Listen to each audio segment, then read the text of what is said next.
viendo la unidad de multicelularidad y hoy día la vamos a cerrar. Ya vimos cuáles son los elementos que son necesarios para la multicelularidad, como la matriz extracelular, las diferentes uniones entre células y de las células con la matriz. Vimos también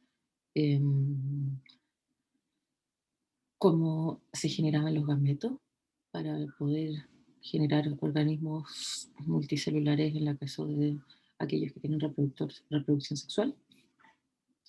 Vimos cómo ocurría la fertilización y ahora vamos a tratar de responder un poco cómo desde un cigoto que es unicelular podemos dar origen a todo el organismo, a la complejidad que implica tener los diferentes órganos, los diferentes tejidos, o sea, el cerebro, los músculos, todas las estructuras de un animal complejo en este caso. No vamos a ver desarrollo de plantas, vamos a ver solo desarrollo de animales.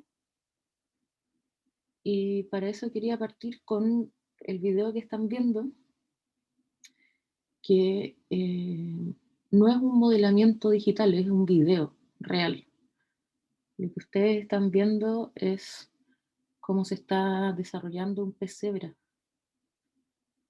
Y se pintaron de distintos colores las células. Esto es un tipo de microscopía en lámina.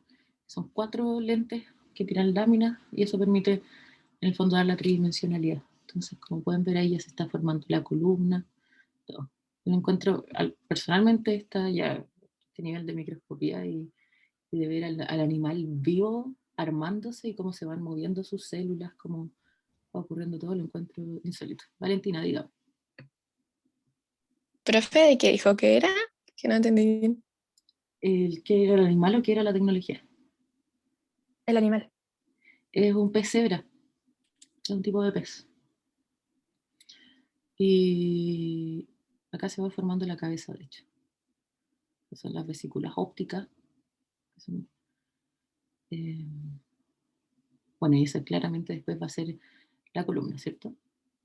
Lo que está acá abajo todavía es parte del huevo. Pero las otras son células que van a armar al animal. Ya, suficientes cosas bonitas, vámonos a la clase. Entonces, como les decía, hoy día vamos a ver un poco más cómo se forma el organismo desde el cigoto unicelular. Y vamos a ver en el fondo, o más bien la biología del desarrollo, lo que va a ver es todo lo que ocurre durante la ontogenia de un organismo. La ontogenia va a ser la historia de vida, va a ser durante la vida de un organismo, durante las diferentes etapas de la vida.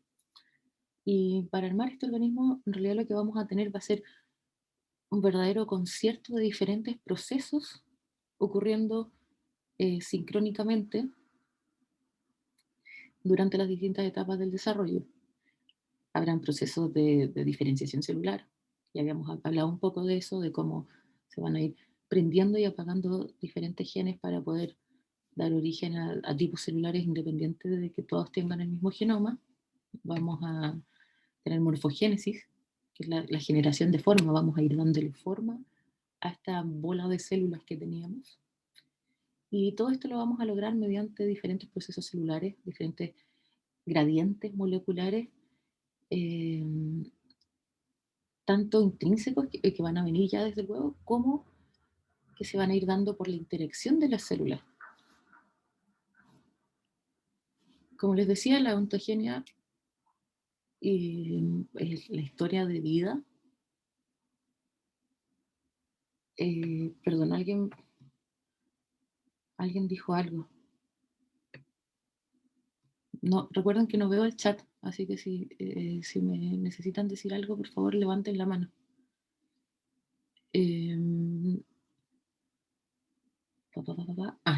Bueno, acá vemos una representación del ciclo de vida de la ontogenia de una rana y vamos a ver que el desarrollo embrionario o la embriogénesis va a implicar las etapas previas a el nacimiento, que sea la eclosión desde el huevo o el parto, y van a ser todas las etapas en las cuales vamos a armar todas las partes del organismo, ¿cierto? Vamos a ver 4 etapas, o 3 etapas en realidad, principales de la embriogénesis. Vamos a tener el clivaje o segmentación, que va a ser la primera etapa en la cual desde el cigoto vamos a rápidamente dividir, las células se van a dividir rápidamente, generando una blástula, esta bola de células. A todo esto las células vamos a hablar de blastómeros. Luego vamos a tener una etapa de mucho movimiento y migraciones celulares, que vamos a llamar la gastrulación. Al embrión durante este periodo le vamos a decir gástrula. Y luego vamos a tener la organogénesis, que va a partir con la neurulación. Y la organogénesis va a ser este proceso de interacciones y reorganizamiento de las células, de los blastómeros, para generar tejidos, órganos y tal. Hoy día solo nos vamos a quedar con el desarrollo temprano, es decir, con el clivaje y la gastrulación. Y ustedes van a ver un poquito de organogénesis ya con Maricel, porque van a ver la neurulación. En esa etapa hablamos de neurula, todo esto. ¿Sí? ¿Se ve bien todo? Sí, se ve bien. Sí, profe. Ok, gracias. Profe, ¿cómo se llama el primer concepto que había dicho? Ese que, con el que se partía. ¿Ontogenia? No, o sea, ¿cuál es el concepto con el que se parte la ontogenia? El primer proceso. El primer proceso del desarrollo embrionario, el clivaje. Clivaje o segmentación. Ya, gracias. ¿A este te refieres? Sí, a eso me refería. Ya. La primera etapa que vamos a tener de la embriogénesis, es decir, del desarrollo embrionario, es el clivaje. Luego, ahí vamos a tener la división de los blastómeros. En ese tiempo le vamos a decir al embrión blástula, ¿cierto? Luego tenemos la gastrulación, le vamos a decir gástrula, y luego viene la organogénesis. Ya, para contarles todo lo que vamos a contar, primero vamos a ver los modos de desarrollo embrionario, que van a estar dados según el nivel de determinación celular. Vamos a ver, nos vamos a saltar los procesos celulares involucrados en el desarrollo, vamos a ver las distintas etapas del desarrollo, y para esto vamos a verlas en un anfibio, en Xenobus levis, que es la rana africana, y también vamos a ver el desarrollo temprano en ratón, como ejemplo de mamífero. Bueno, démosle entonces. Habíamos hablado ya de diferenciación celular un poco, y esto va a ser, va a ser la generación de células diferenciadas, lo cual significa células que ya se especializaron, que son células que dejaron de dividirse y que van a tener ya los elementos estructurales y las propiedades funcionales propias de su identidad celular, propias de su tipo celular, ¿cierto? Por ejemplo, las neuronas, por ejemplo, los eritrocitos, etcétera, etcétera. Y habíamos hablado que esta especialización, esta diferenciación celular, implicaba la activación e inactivación de genes o la expresión diferencial de genes y la traducción de diferentes proteínas asociadas a la naturaleza propia de cada tipo celular, ¿cierto? Habíamos visto que esto era mediante estrategias, mediante factores de transcripción, mediante acetilación y en el fondo condensación diferencial de histonas, o sea, de la cromatina gracias a las histonas, a la acetilación de las histonas, mediante metilación, etcétera, etcétera. Pero antes de que una célula esté diferenciada, vamos a tener otros niveles de compromiso a su destino celular. Con compromiso me refiero cuando una célula ya está, bueno, comprometida a transformarse en algo, pero no necesariamente va a estar diferenciada todavía. Vamos a tener niveles menores de compromiso, ¿sí? Estos van a ser células que ya estén especificadas o células que estén determinadas. Y con esto, para que quede un poco más claro, bueno, cualquier célula que esté comprometida va a ser una célula que en el fondo ya está camino a su tipo celular, ¿cierto? Entonces, si esa célula se mantiene en el organismo o si la ponemos en medios neutros, ya va a seguir esa ruta y se va a transformar en el tipo de célula con el cual estaba comprometida. Pero, como les decía, teníamos diferentes niveles. Tenemos células especificadas en las cuales todavía es reversible este compromiso. Acá lo vemos con el ejemplo de que si yo saco esta célula muscular y la pongo en un contexto con células neuronales, puede dejar su rumbo, descomprometerse en el fondo y ahora transformarse en otro tipo celular. Por tanto, las células solamente especificadas todavía dependen del medio. Mientras que si hay células que están determinadas, ya en el fondo empezaron su camino para diferenciarse en tal tipo celular, ya están comprometidas plenamente y de forma irreversible a su destino celular. En ese caso, si estas mismas células de músculo las tomamos y las ponemos en un medio rodeado de células nerviosas, independiente de que esté rodeada de células nerviosas, se va a seguir transformando en células musculares. ¿Sí? ¿Se entiende más o menos eso? Entonces podríamos hablar que tenemos algunas células que van a estar especificadas nomás, que ya van camino a un tipo celular, pero todavía es reversible, según el contexto, determinadas que ya van camino a la diferenciación celular, y como resultado final de estos procesos tenemos células diferenciadas. Ahora, este tipo de este compromiso va a resultar en diferentes modos del desarrollo. Tenemos patrones de desarrollo llamados desarrollo autónomo o en mosaico, en el cual las células o los blastómeros van a estar determinados muy tempranamente. Y como están determinados tempranamente, ya si vemos a la blástula temprana, ya podemos saber más o menos en qué se va a transformar cada blastómero, porque ya está determinado, ya están comprometidas con su destino celular. Podemos hacer un mapa, en el fondo, de destinos celulares. Ahora, no sé si algunos quizás alcanzaron a ver el video previo a la clase, que yo igual les dije no se preocuparan, pero si es que alguno alcanzó, ¿me podría decir cómo es que logramos que ocurra esto de que hayan células que están tempranamente determinadas, este desarrollo autónomo? ¿A alguien que se le ocurra? Igual dice ahí, pero Valentina, dime. Con la activación e inactivación de genes. Sí, es cierto, en todos casos va a ir siendo con activación e inactivación de genes, pero ¿qué hace que estos genes estén inactivados de forma distinta ya en las células muy tempranas, en los distintos blastómeros ya están? Inactivados. Valentina levantó la mano, ¿no? O no, Catalina, no me acuerdo. Ah, sí, porque las proteínas, factores de transcripción activan los genes cuando está como en la etapa de cigoto.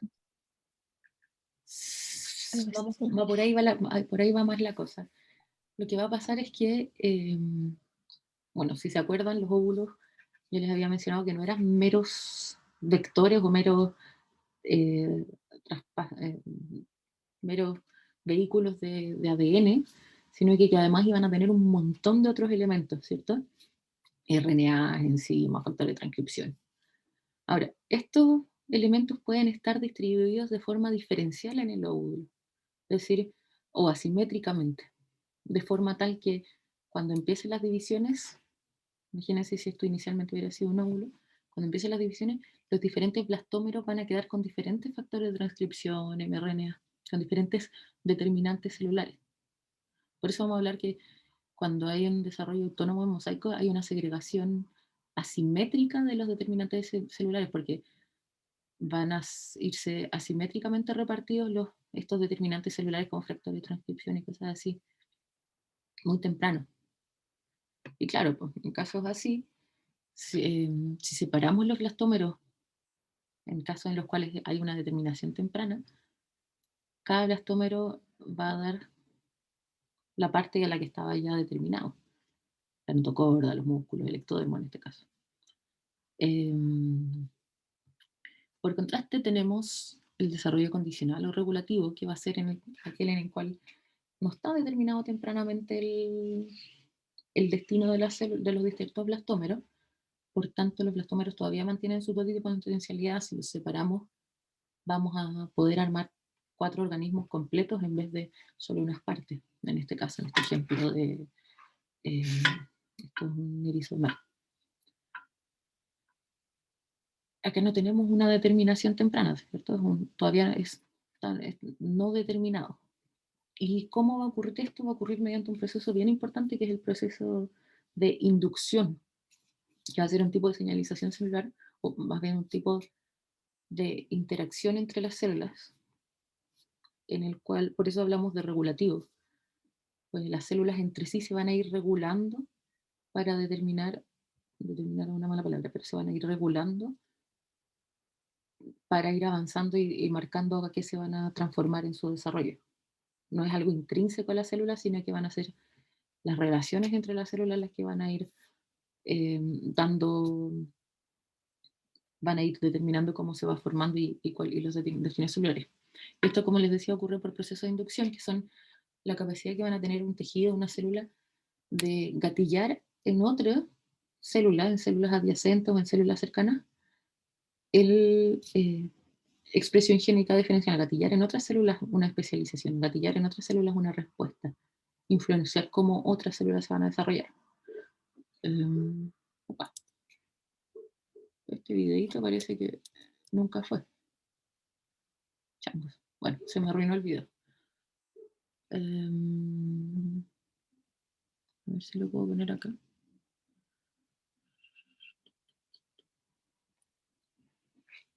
Ahí sí.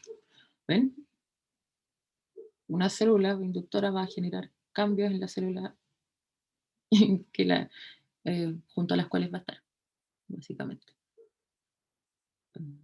Esa era una cuestión que no les quería mostrar.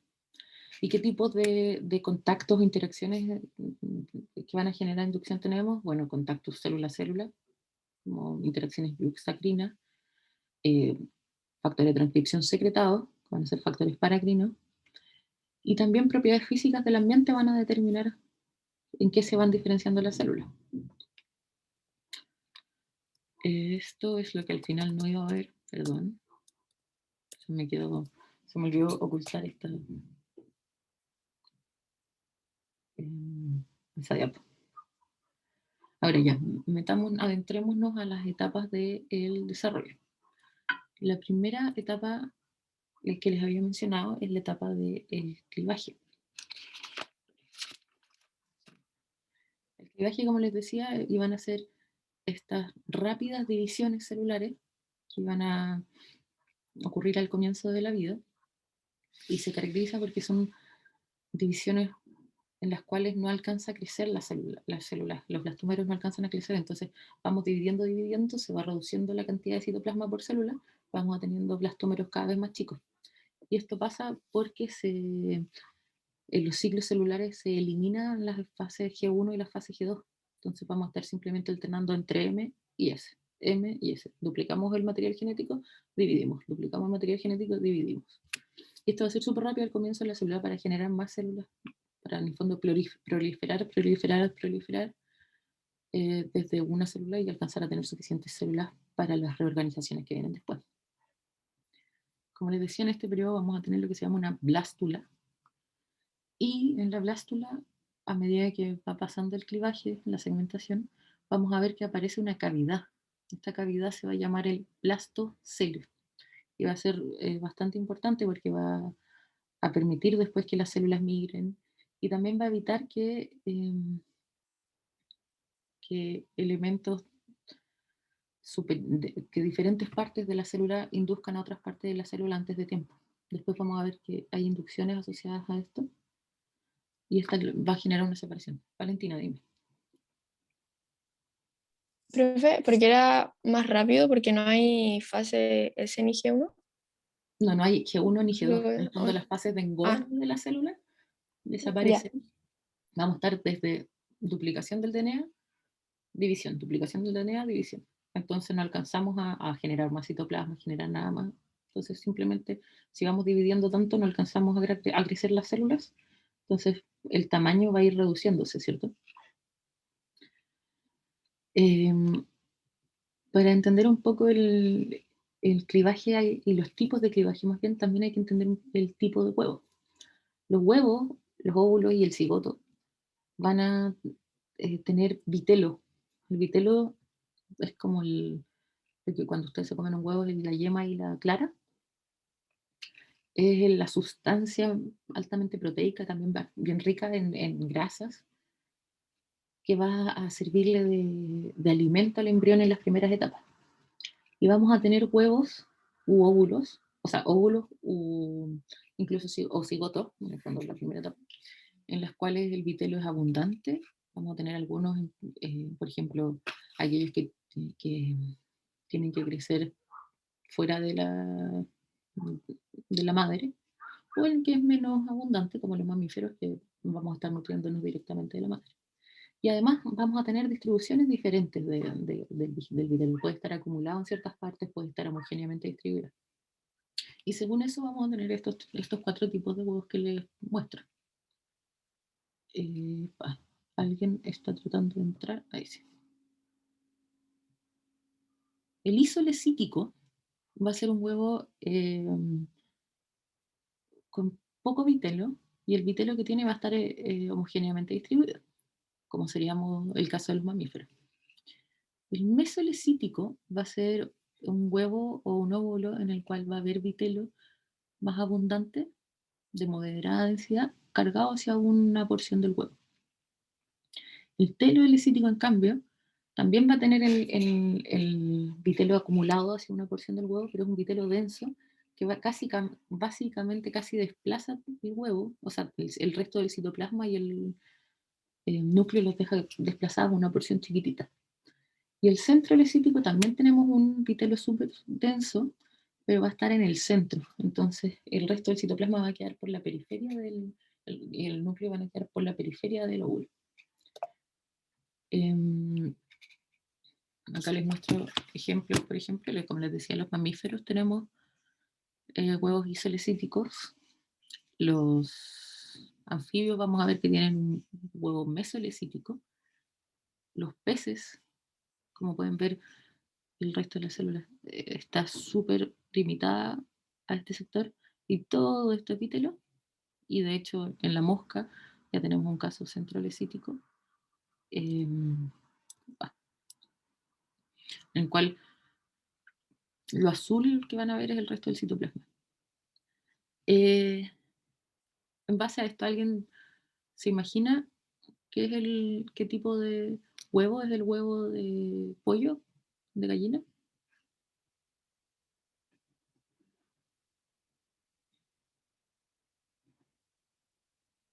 ¿No? ¿Mazo? Meso, no. O sea, meso. ¿Pelo? Es telolecítico. Lo que pasa es que la yema y la clara son vitelo, solo que son 2 tipos de vitelo.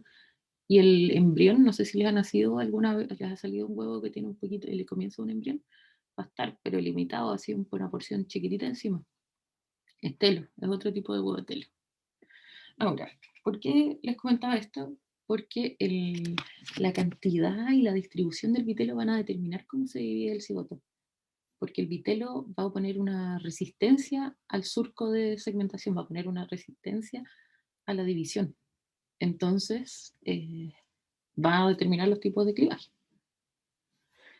Vamos a tener, en base a esta resistencia y a si el surco de segmentación alcanza a cortar completamente o parcialmente el huevo, clivajes o segmentación holoblástica, que es este ejemplo que vemos acá. El huevo se corta completo, la división es atravesando el cigoto completo.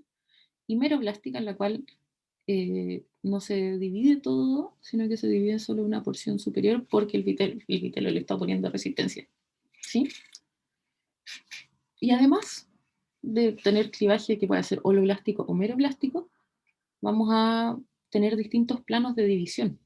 Pues una cosa es que se divida el uso mitotídico, se ponga así, se divide así la célula, y después las siguientes se dividen así los blastómeros, o que se vayan dividiendo así. Vamos a tener diferentes planos de división que van a dar clivajes radiales, espirales, rotacionales, discoidales. Discoidales cuando en el caso del pollo, por ejemplo, es como queda desplazadito, se van a ir dividiendo solamente la superficie, como si fuera un disco encima de la yema. Bilateral, superficial. Vamos a tener además todos esos planos de división. Alguien levantó la mano, no alcancé a ver quién. Yo, profe, esto ya es blastómero, ¿cierto? El cigoto es la primera célula y las células, todas las células siguientes son los blastómeros. Voy a hablar sin darme cuenta entre blastómeros y células, pero los blastómeros son las células del embrión en estas etapas tempranas. Ya. Ahora, como les muestro, se ven bastante diferentes los tipos de clivaje, que van a estar determinados por el vitelo y por otros factores intrínsecos. En la rana, en Xenopus levis, en la rana africana, como pueden ver, vamos a ir teniendo un clivaje radial, es decir, cumpliendo los diferentes radios. En el ratón vamos a tener uno que es en rotacional, porque el eje primero va así, después rota, ¿sabes? Después lo vamos a ver en detalle. Acá vemos en el pesebra un discoidal, ven que se van dividiendo solamente encimita. Y eso. En el caso de los anfibios, como les decía, el clivaje va a ser holoblástico, es decir, se van a cortar, se van a atravesar completamente las células, los blastómeros. Mesolecítico, porque el huevo de de esta rana va a tener un vitelo que se va a cargar hacia lo que vamos a llamar el polo vegetal. Y eso va a hacer más lenta la división. Acá se ve la diferencia. El polo animal es esta parte oscura y el polo vegetal es la parte inferior.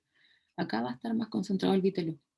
Entonces, las divisiones en las células que van a derivar desde el polo animal van a ser más lentas que las del polo, o sea, el polo vegetal, van a ser más lentas que las del polo animal porque en el polo vegetal hay más vitelo.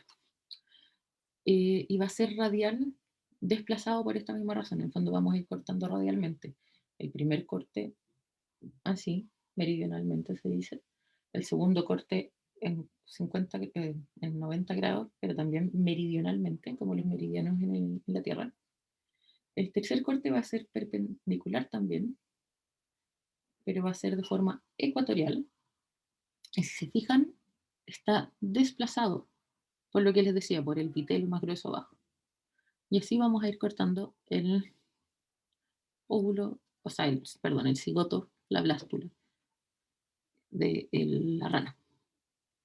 Acá vemos cómo va avanzando el asunto. Un detalle importante. Ah, no, después lo vamos a ver después. Ven que el primer corte es meridional, el segundo también, el tercero está desplazado, y después vamos a seguir cortando de nuevo, así, así, así, así. Hasta que tengamos un buen número de células.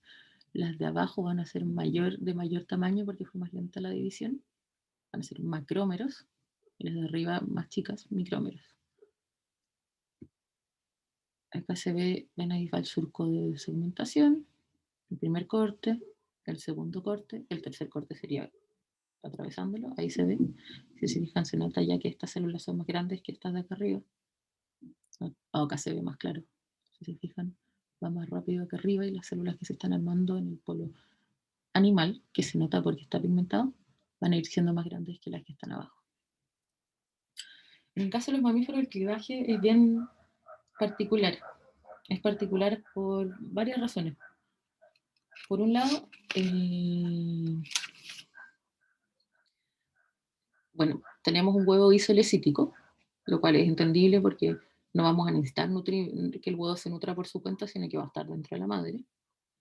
El clivaje, por lo tanto, le va a ser fácil que sea holoblástico, pero las divisiones van a ser rotacionales. ¿A qué nos referimos con rotacionales? Si se fijan en el primer corte, bueno, no hay mucho que hacer, va a ser dividir las células en dos, pero en el segundo corte los planos de división van a rotar entre sí. Entonces, uno de los dos primeros blastómeros lo vamos a dividir ecuatorialmente, pero al otro de los blastómeros lo vamos a dividir meridionalmente. ¿Ven? Hubo una rotación de los planos de división.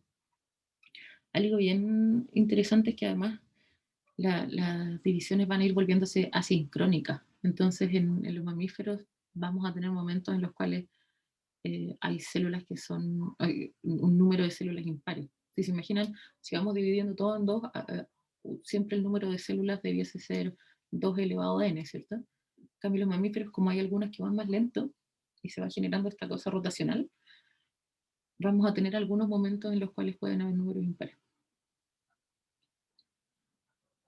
Diego. Profe, que dijo que se dividían después de los primeros, dividirse la primera vez, se dividían de meridionalmente y de otra forma. ¿Cuál era la otra forma? Meridional, ay, se me traspapela la lengua a mí también. Meridional y ecuatorial son formas de decirlo de la misma forma en la que vemos un globo terráqueo. Si te acuerdas, en el globo terráqueo podemos hablar de los meridianos, que van a ser las divisiones que hacemos de esta forma a la Tierra, y ecuatorial. Entonces vamos a decir si el corte es así o asá. Vamos a decir meridional, ecuatorial. ¿Se entiende? ¿Y qué pasa acá? Es que los mamíferos son raros y la primera división va a ser meridional, pero la segunda división, en vez de hacer el corte en 90 grados o así, vamos a tener que una división va a ser meridional y la otra va a ser ecuatorial. Se nos rotaron los planos de división de un blastómero con el otro. ¿Sí? Sí, profe. Bacán. Acá se ve, viendo un poco cómo es en la realidad, primer corte, y acá se empieza a ver que ya se rotó y se va armando una masa un poco más desordenada de lo que veíamos en el anfibio. Esto en realidad no es ratón, lo que estamos viendo es humano. Y ven que es un poco, se ve más amorfo porque van siendo estos cortes rotacionales. Ahora vamos ¡no! Vamos a hacer la primera actividad.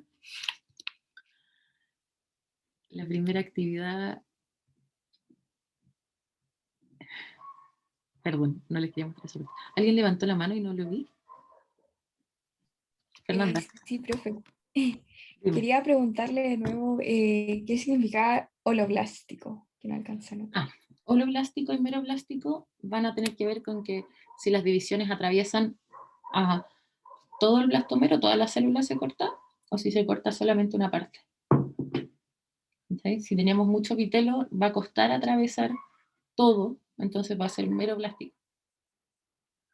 Si el vitelo es muy denso, como en el caso de los huevos isolecíticos, en el caso de los huevos telolecíticos, como los de la gallina, o los huevos centrolecíticos, tenemos un vitelo muy denso, entonces en vez de gastarnos tratando de dividir a través de ese vitelo, vamos a dividir solamente una porcioncita, una porcioncita, una porcioncita.